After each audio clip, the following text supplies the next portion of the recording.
Hello everyone. Yeah, so I just wanted to put a quick little video together of overcoming the Kraken. Even the Kraken can rear its head on Minmus. Yeah, so this is actually from yesterday's live stream. I put a little Orion capsule vehicle thing together and sent it out to Minmus to investigate a couple of anomalies that we found. And the whole thing, of course, steers like a big boat, but I figured we would be okay because it has, even very small reaction wheels built in and then a little bit of RCS on the command pod itself. We barely got it to stand up on its own. It was quite the quite the experience. Minmus, incidentally, it's one of those places where you really don't want to send like rovers or mining equipment because chances are when you load back in, there's this weird thing that has, I think, always happened, or at least it's happened as long as I can remember, where when you load back into the spacecraft or it comes back into physics range or whatever, it will kind of jump up off the ground a little bit and then kind of come back down. And that just kind of makes for some pretty interesting scenarios. Yeah. So anyway, I land this thing, I get it to stand up on the engine bell there, and we go ahead and grab a little bit of science along the way. The Orion capsule itself, I think, is from. I'm not sure where that thing actually comes from. I don't know if it's part of Blue Dog or maybe some other mod that I installed along the way in this save. But yeah, so we kind of get out EVA, just kind of make sure the whole thing stands on its own, and then get into that payload bay and kind of do a little bit of science. So Minmus is just one of those places. It's super easy to get to, right?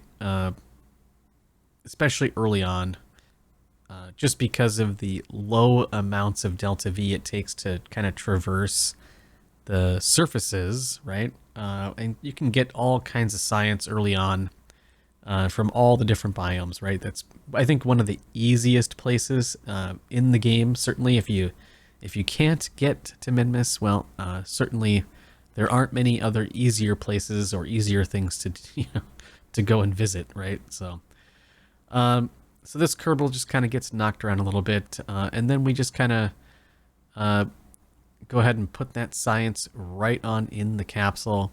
The capsule design, actually, I really like it. There's a couple of different, I guess, paint schemes or model variants that you can choose from. One is all white, and then one is, I think, black, and then I think there's an all silver one, which is very shiny. I didn't really want to load that one up here because I'm already using parallax textures, and my computer sounds like a jet engine is about to take off when I have those textures loaded. So I just kind of opted to not try and push that further, right? So we go ahead and target the anomaly here and use the jetpack. Interesting thing to note about Minmus and jetpacks. You can actually get into orbit and completely deorbit using just your jetpack if you needed to. So the little nav ball on screen that you're seeing, that is a mod called NavHUD. Certainly you don't need it, but it's kind of nice to be able to visualize everything kind of nice and big without having to look down at the nav ball all the time. And then the little map thing in the upper corner, that is a feature of ScanSat. Of course, I have scanned Minmus in its entirety up until this point, which is what gives me that map view. And we can kind of look at our trajectory with the jetpack to kind of get an idea of where we're going and where we'll end up, which is super, super helpful. So parallax textures, of course, we went ahead and also got the lights on the EVA suit in this, or on this Kerbal rather, into the Mintimus green spirit, right? I kind of like that you can change the colors of their lights on the suit. I wish you could change the suit color itself on the fly as well. That would be pretty neat. I kind of like that. Or I guess I would like that to be a thing. So yeah, we kind of make our way down into the valley here. Lots of ground scatter popping in.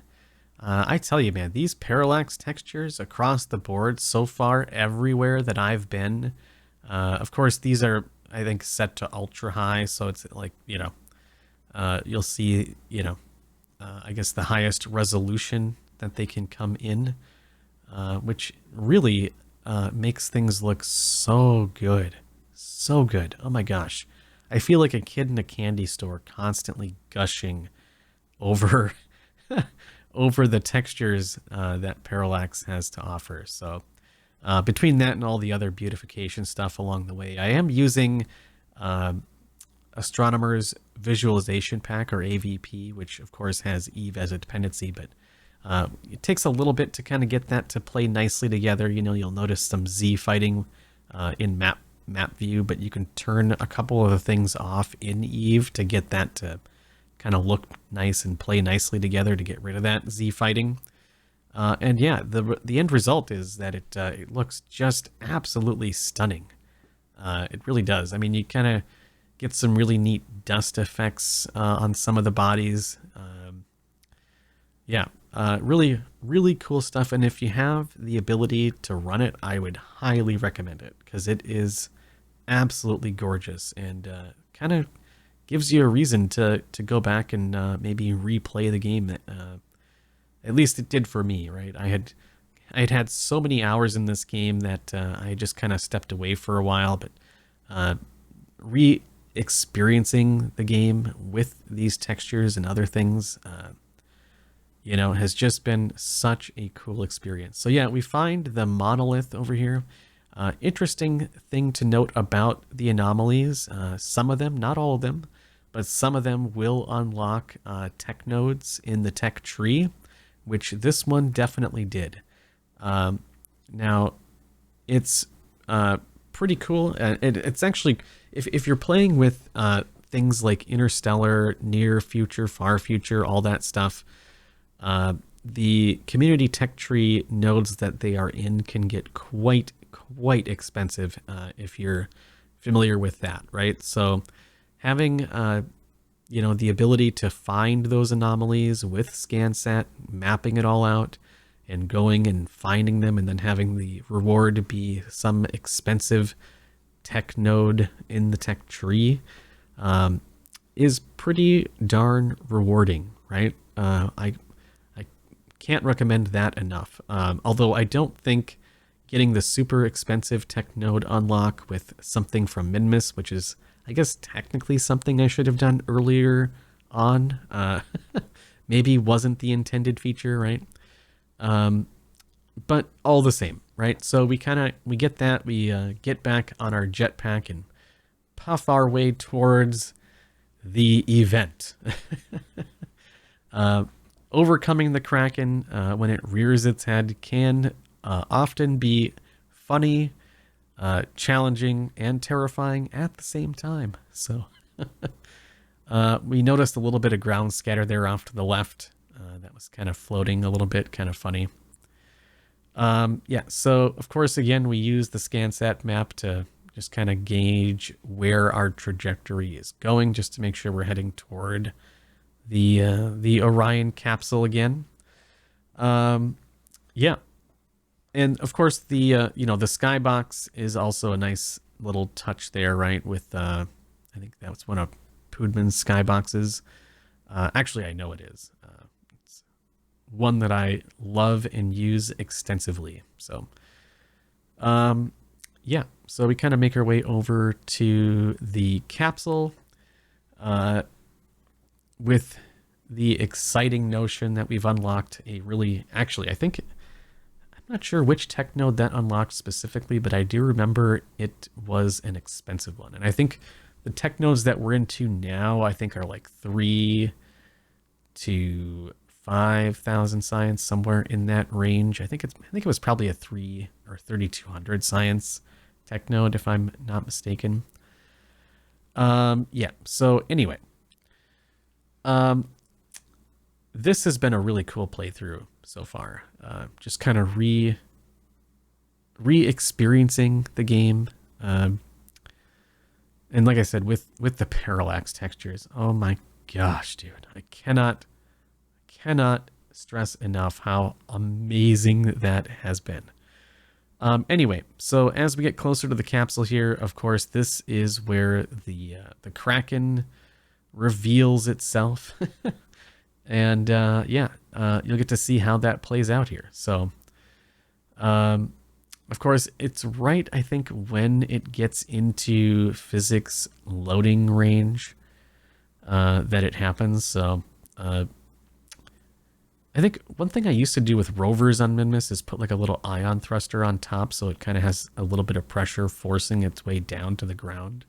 So, anyway, this is the event. This is where the Kraken shows up, and this is how it played out on the live stream.